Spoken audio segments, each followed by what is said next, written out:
Hello everyone, welcome to Study Buzz. This is Nikita and I'm thrilled to share this new video with you to make your verbal section much easier. But before we delve into today's content, make sure to hit that subscribe button and follow us on our Instagram channel and press bell icon to receive important videos updates. You can also follow us on our Instagram channel, which is studybuzz_education, and the other handles as is mentioned on your screen. You can also download our app, which is also given on the screen. Now let's move on to the video. Topic for this video is going to be inference based questions and specific detail based questions.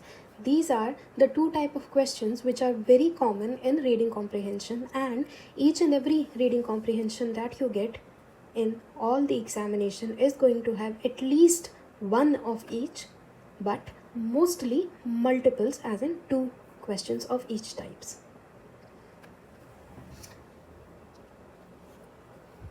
Let's first talk about inference based questions and then compare them to specific detail question. So, inference based questions are actually the questions that require you to deduce information, right? It requires you to deduce the information that is not given explicitly in the passage, right? Like main idea questions that were discussed in the last video, they ask for the central point which can be found from the information which is already there. They are mentioned in there, whether explicitly or impliedly or directly. But when we compare that to inference based questions require you to infer something, as in to deduce something. They require you to deduce the information which is not mentioned or stated, not explicitly stated in the passage, which means the answer that you're looking for is not written in the passage. Something related to that, some information related to that is given to you, and you will be required to think, apply logic, and then reach some inference, deduce something, and that will be your answer depending upon the options that are given to you, right? So essentially, inference based questions are asking you to make logical conclusions based on information from the passage, right? So what we can understand here is that there will be facts which are there in the passage, that is text which is already written in the passage given to you. On it you will apply your logic, right? You will apply the logic, and that logic, the combination of these two things, will give you inference, which is required for the question, right? To solve the question, they essentially just simply test your ability to comprehend these subtle points and implicit messages in the text. When we are doing these kind of question, we need to be very comfortable with what is written there. We need to understand and comprehend the passage nicely and in context which is required. We cannot just simply understand according to what we think is correct. We cannot have preconceived notions while understanding for inference based questions. We have to understand and comprehend these things in the manner, in the context that the author intended, for which we must take help of tone and type of the passage and the contextual vocabulary that is used. We should be able to understand the passage in overall context and tone and pay attention to details and nuances, so that we do not add our own opinions to it, which, if we add our own opinions, it will ultimately lead to wrong logical application, right? Furthermore, we should be able to identify the clues which are hidden in the text. So as we just said that explicitly it is not stated, the inference based questions answers are not explicitly stated, but there is something which is given to you related to it. So there are clues which are given to you, there are hints which are given to you. Author often uses very specific language to imply rather than say outright, right? So we have to pay attention to those things, and then we can have our answers, right? A lot of times it does happen that inference based questions are formed not directly. They might ask you what exactly is the author implying, what is the passage implying, either this, or they can ask you in the manner like what does the author suggest, or what does this phrase mean, or author would support which of the following statements, or the passage might continue this which of these following ideas, right? So all of these things, they are in inference based questions or implied ideas they are asking for you, right? So this is how we are supposed to look for the questions and identify that these are the questions which are inference based questions. If we are not able to understand what exactly is the question asking, we can also paraphrase, right? We can restate the question in our own words to ensure that we understand what is being asked, right? Then furthermore, we need to rely on evidence, right? We need to rely on evidence. See, we just now discussed that facts and logic both are required. Logic is something which we will put on from our mind. Facts are given from the passage. Hence, facts that we are using, they are although not stating the information that we require explicitly, but they are providing us with hints, and those hints are the evidences that we require. So we must, the answer that we have chosen to be the correct answer, we must comply it, we must check it from the evidences which is there in the passage.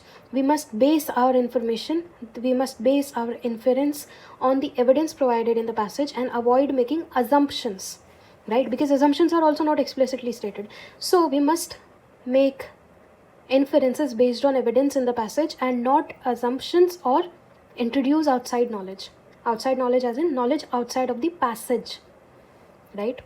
Also, we must always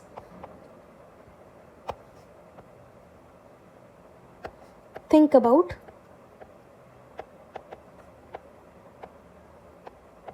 author's intent, as in we must always consider why author included certain details or certain specific language. What exactly is the purpose of it? What are they implying or what are they suggesting? This again is linked to comprehension and will be aided by context as well as tone, right? So this is how we are supposed to approach. These are the general ideas for approaching inference based questions. This is what the question requires from us. As compared to specific detail question, they are on the exact opposite spectrum. In inference based questions, the information was not explicitly mentioned and we were required to deduce it. However, here it is explicitly there,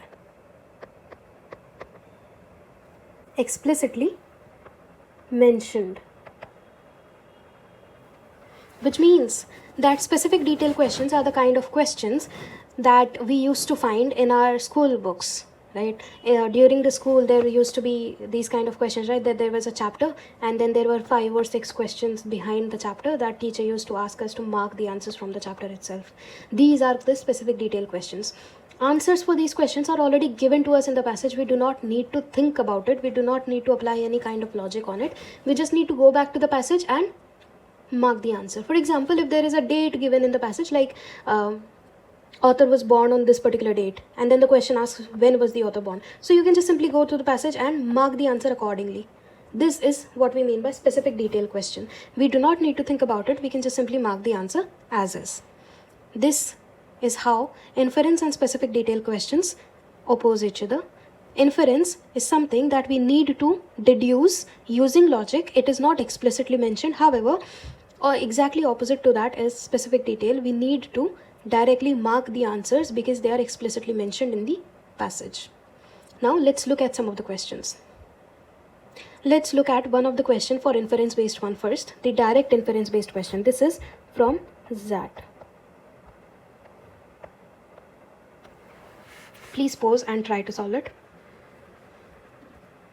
So it says, people who work in law, hotel and food services and technology were found the most likely to skip breakfast daily, according to a recent study.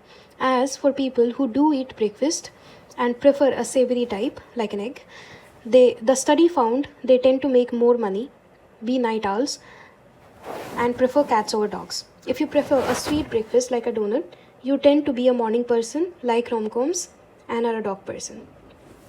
Right, so this is the small little paragraph that is given to us, and then the question asks, which of the following can be best inferred based on the above paragraph? Let's look through the options. Option A says, a preference for cats as pets over dogs usually is a result of eating eggs for breakfast daily. See, this option, paragraph does not state that anyone who prefers cats over dogs eats eggs for breakfast. It simply says the opposite of that, right?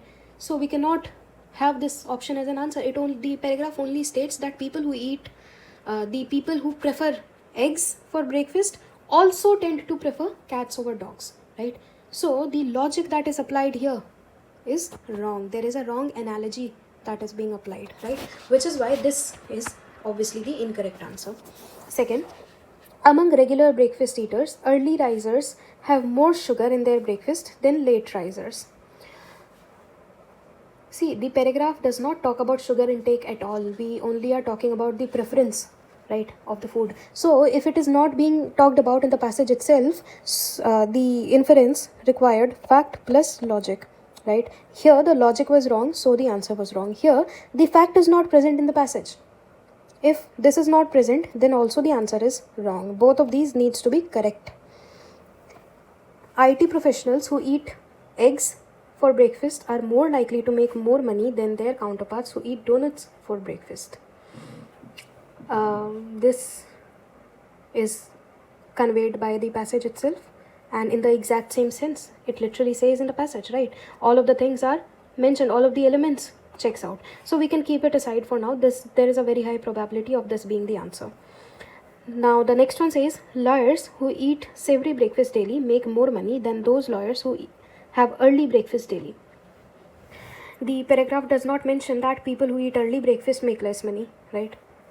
Early and late breakfast is not being talked about, is not being distinguished in the sense of money in the passage. Hence, the fact is lacking, right? The fact is again lacking, which means not the answer.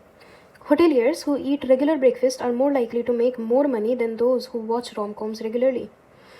The passage does not talk at all about people watching rom-coms regularly, right? It only says that people who prefer sweet breakfast tend to like rom-com, right? So again, the logic is lacking in this particular option. So it is also not the answer, which means that this is the answer that we're looking for. This checks out from the passage. I hope this is clear to you. Let's have a couple more questions, right? Please pause and try to solve it. This one is also a ZAT previous year question.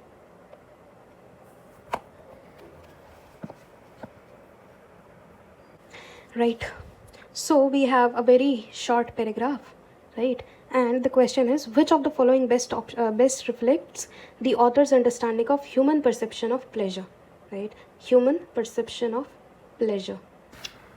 Right, so let's talk about it. So this passage, I think, is basically reflecting on how modern experiences enhanced by technology and synthetic creations have altered our perception and capacity for pleasure when compared to simpler pastimes, right?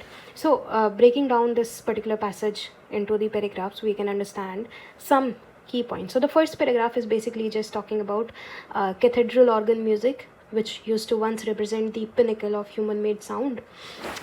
When it went on to medieval peasants, it would have been deeply, like medieval peasants, they would have been very deeply impressed by these kind of experiences and possibly also influence their beliefs, right? The cathedral organ music we're talking about, right? Now when we come to the modern life, it bombards us with sounds and experiences which are far more intense than they used to be in the past, right? Again, comparing it to the concerts and the cathedral organ music, right?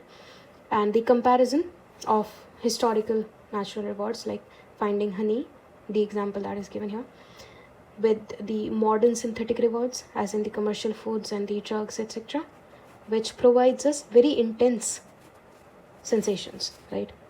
This is what the first para is about. And then the second para, essentially the author is talking about the concept of habituation. It explains that there is constant exposure to intense and artificial stimuli, which leads to very diminished ability to appreciate simple and natural pleasures, right? There are two major consequences in this particular para, in the second para. First, that we became less sensitive to subtle natural sources of pleasure, such as the beauty of the autumn leaves and the meaningful glances, those kind of things. And then the second was, we eventually became habituated even to the intense artificial experiences, which led to an insatiable craving for more simulation, right? The more we consume, the more we desire, creating a cycle of increasing demand for pleasure, which is never fulfilled. So overall, this particular passage contrasts that the simplicity and scarcity of intense experiences in the past with the overwhelming and constant stimulation of present modern life. It argues that our overexposure to powerful synthetic stimuli, artificial stimuli, has led to diminished capacity to enjoy natural and subtle pleasures, and has resulted in the cycle that we just talked about, that increasing desire, that results in increasing desire and dissatisfaction, right? And this particular cycle is driven by what? Habituation, right? Which leaves us constantly wanting and seeking for more intense experiences, and again we become habituated to that, and it leads to sense of emptiness and unfulfilled longing. This is the passage, this is what the passage is talking about. Now let's look at the question. Which of the following options best reflect author's understanding of human perception of pleasure? Now, I believe that we can already mark the answer accordingly, right? Let's see. Let's read the options. Pleasure comes from whatever we are exposed to for the first time. Again, that is not how the passage states it, right? Author says that we feel habituated and find it very mundane when we consume something again and again, right? And hence, it results in loss of pleasure. Opposite of mundane is extraordinary, right? If we look at this option, it says pleasure comes from what is perceived to be extraordinary. According to the passage, if I compare option A and option E, E becomes the better option, because A, it says that for the first time. For this is not directly there in the passage. The clues required for being exposed for the first time is not there in the passage. Hence, it becomes not so good for an option to be answered, right? Pleasure comes from what appears to be a valuable discovery or invention. Again, this was used as an example, not in this sense, not in the same context. Comes from what we are accustomed to. This is directly opposite to what the passage marks. Again, not the answer. Comes from what we are deprived of. We have no idea about this. There is no data which says how deprivation works. So, we can again not mark this as an answer. So, if I compare, this becomes my only possible answer, right? Because author literally said that we become habituated and it became mundane. We start to find it very mundane when we consume something again and again, right? Now, mundane, the opposite is extraordinary, and according to author, it is very clear that the pleasure comes from something which we perceive to be extraordinary. So, this becomes the answer that we are looking for, right? Let's move on and do one specific detailed question of the same passage so that we can understand the difference easily.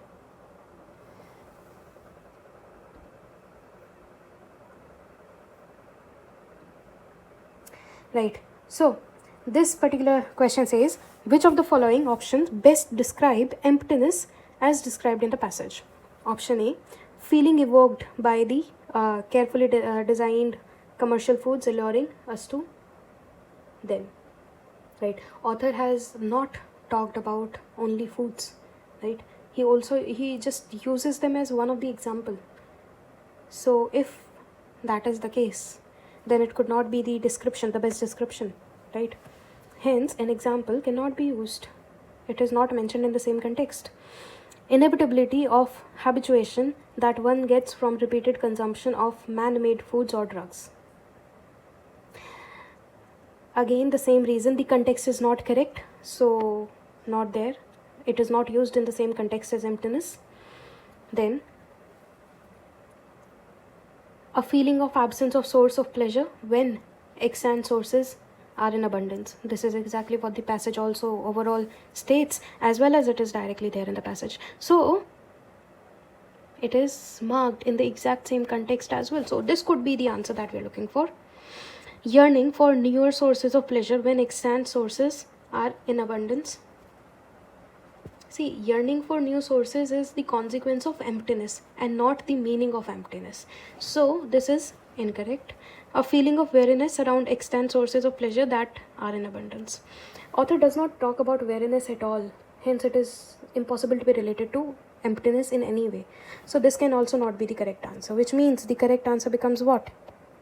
This. Right? So you might have seen that we just did not simply choose the answer based on what is written. We also compared the context here, right? So we also need to pay attention to the context in these kind of questions. We need to see that yes, it is mentioned in the passage, but is it mentioned in the exact same context, in the exact same way as it is asked in the question? And then only we can mark the answers, right? It has to be used for the same manner, for the same way, for the same context as is asked in the question. I hope this is clear to you. Hope this was good. All the best. See you next time.